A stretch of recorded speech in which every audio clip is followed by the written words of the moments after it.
Hi friends, happy Bihu. সকলোলৈকে ভোগালী বিহুৰ উলগ যাচিছো। আজি আমি আহিছো সপৰিয়ালে পকামুৰাত। মই আজি আপোনালোকক দেখাম ইমান এটি সুন্দৰ দৃশ্য যিটো নেকি আপোনালোকৰ সঁচাকৈ চাই খুব ভাল লাগিব। পকামুৰা ৰাইজে কেনেকৈ ভোগালীক আদৰিছে, ভোগালীৰ আয়োজন কৰিছে, মই আপোনালোকক দেখাবলৈ চেষ্টা কৰিম। খুব সুন্দৰ এটা পৰিৱেশ, আপোনালোক মোৰ লগত থাকিব। এতিয়া মোৰ লগত আছে, মই আপোনালোকক দেখাবলৈ চেষ্টা কৰিছোঁ। চাওক, মোৰ এয়া হাজবেণ্ড লগত আহিছে আৰু মোৰ লগত আহিছে এয়া মোৰ ছোৱালী। গতিকে আমি আজি উপভোগ কৰিম ভোগালীৰ ভোগৰ উৎসৱ। গতিকে আপোনালোক মোৰ লগত আহিয়ে থাকক। মই সকলোখিনি আপোনালোকক দেখাবলৈ চেষ্টা কৰিম, কিয়নো বিহু বুলিলে এটা অসমীয়াৰ খুব বাপুতিসাহোন বিহু। সঁচাকৈ কিবা এটা মানে বেলেগ অনুভৱ, সেই অনুভৱ মই আপোনালোকৰ লগত আজি শ্বেয়াৰ কৰিম। গতিকে আপোনালোকৰো নিশ্চয় ভাল লাগিব, আপোনালোক মোৰ লগত থাকিব। সকলো দৃশ্য মই আপোনালোকক দেখাবলৈ চেষ্টা কৰিম। য়েছ, ফাইনেলি মই পকামুৰা আহি পাই গ'লোঁ। এতিয়া মই আপোনালোকক দেখাবলৈ চেষ্টা কৰিম পকামুৰা ৰাইজে কি সুন্দৰভাৱে ভেলাঘৰৰ আয়োজন কৰিছে, ভেলাঘৰ বনাইছে। মই এটা এটাকৈ আপোনালোকক দেখাবলৈ চেষ্টা কৰিম। এয়া আপোনালোকে চাওক, এয়া গড় কি সুন্দৰভাৱে, কি নিখুঁতভাৱে গঢ়ি তুলিছে তেওঁলোকে। এফালৰ পৰা আপোনালোকে চাওক, মই দেখাবলৈ চেষ্টা কৰিছোঁ। এইটো বনাইছে এটা নৰায়ে, সকলোৱে মিলি জুলি ইমান এটা সুন্দৰ গড় বনাইছে। আপোনালোকে চাওক, এইটো কমপ্লিটভাৱে বনাইছে নৰাৰে।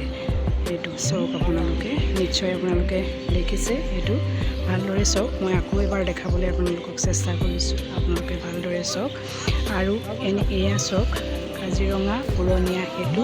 ইয়াত চাওকচোন কি সুন্দৰ লাগিছে। এয়া হৈছে পহু, কেনেকৈ ইমান ধুনীয়াকৈ উপস্থাপন কৰিছে।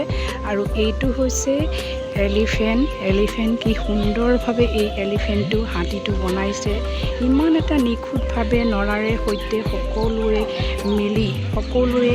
মিলি জুলি ইমান ধুনীয়া এটা মানে চিত্ৰ বনাই তুলিছে। এয়া চাওক, এয়া হৈছে এলিফেণ্ট। আৰু এই কাজিৰঙা উৰণীয়া সেতু আপোনালোকে চাবলৈ চেষ্টা কৰক। ওপৰেদি এইখন গাড়ী গৈছে আৰু তলেদিয়েই জীৱ জন্তুবোৰ সংৰক্ষণৰ কাৰণে এয়া তেওঁলোকে কৰিডৰ বনাইছে। আৰু সকলোকে এটা মেছেজ দিব বিচাৰিছে, কাজিৰঙাৰ যি বন্যহস্তীৰ যি এটা সুৰক্ষা দিব লাগে, সেই হিচাপে আমি সকলোৱে দিব পৰা নাই। আৰু এই ভেলাঘৰৰ জৰিয়তে সকলোৱে বুজাবলৈ চেষ্টা কৰিছে যে আমাক এখন কাজিৰঙাৰ উৰণীয়া সেতু লাগে। আৰু এই ব্যৱস্থাটো হ'লে আমাৰ অন্তত জীৱ জন্তুবিলাক সুৰক্ষিত হ'ব। কাৰণ জীৱ জন্তু থাকিলেও মানৱ সম্পদৰ লগতে জীৱ জন্তু আমাৰ খুবেই প্ৰয়োজন, খুবেই আমি সুৰক্ষিত কৰি ৰাখিব লাগে। সেই উদ্দেশ্যেৰে বহুত এটা সুন্দৰ পৰিৱেশৰ মাজেৰে ভেলাঘৰৰ জৰিয়তে বুজাবলৈ চেষ্টা কৰিছে এই পকামুৰা ৰাইজে। সঁচাকৈ শলাগিবলগীয়া।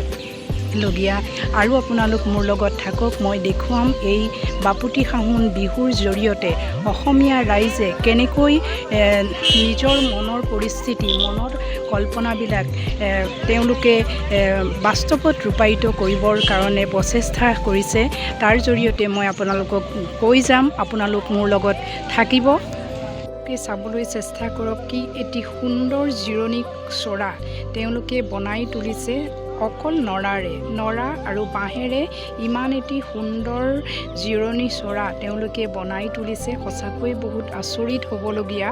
গতিকে আপোনালোকে চাওক, মোৰ লগত আহক। মই ভিতৰৰ অংশটো আপোনালোকক দেখাবলৈ চেষ্টা কৰিম। কি সুন্দৰভাৱে এই সম্পূৰ্ণভাৱে নৰাৰ জৰিয়তে এই ঘৰটো জিৰণি চৰাটো তেওঁলোকে বনাবলৈ চেষ্টা কৰিছে। সঁচাকৈ বহুত শলাগিবলগীয়া। মই আহি এতিয়া ঘৰ পালোহি। আপোনালোকক মই এতিয়া দেখুৱাম মই নিজ হাতেৰে বনোৱা কেইবিধমান আমাৰ ভোগালী বিহুৰ দ্ৰব্য। আপোনালোকে মোৰ লগত আহিব আৰু মই নিজ হাতেৰে বনোৱা এই দ্ৰব্যকেইবিধ চাবলৈ আপোনালোকে চেষ্টা কৰিব। চাওক আপোনালোকে, এয়া তিলৰ পিঠা, এয়া নাৰিকলৰ লাডু, আৰু এয়া জোল পিঠা, আৰু এয়া তিলৰ লাডু।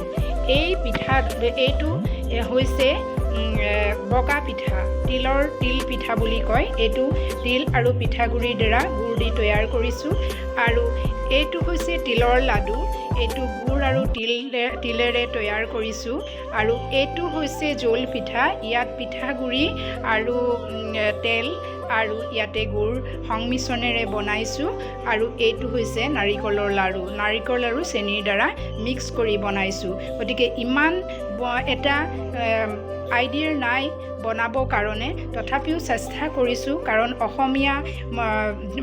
অসমীয়া বোৱাৰী হিচাপে এইখিনি কাম কৰিব জনাটো খুবেই বাঞ্ছনীয় চেষ্টা কৰিছোঁ অসমীয়া বিহু বাপুতিসাহোন বিহুৰ যি এই দ্ৰব্য আমি বনাব লাগিব আৰু আমি নাজানিলেও বনাবৰ কাৰণে চেষ্টা কৰিব লাগিব কাৰণ ইয়াৰ প্ৰতিটো দ্ৰব্যই আমাৰ অসমীয়া চিনাকি সেয়েহে মই আপোনালোকক এই ভোগালী বিহুৰ যিমানখিনি মোৰ অনুভৱ মই আপোনালোকক জনালোঁ আৰু আগলৈকো মই এনেদৰে আপোনালোকৰ লগত থাকিম যদি আপোনালোকৰ মই মৰম চেনেহ পাওঁ আৰু আজি যদি ভিডিঅ'টো আপোনালোকৰ ভাল লাগিছে তেতিয়াহ'লে লাইক শ্বেয়াৰ কৰি দিব আপোনালোকৰ প্ৰেৰণাই মোক আগুৱাই যোৱাত সহায় কৰিব ধন্যবাদ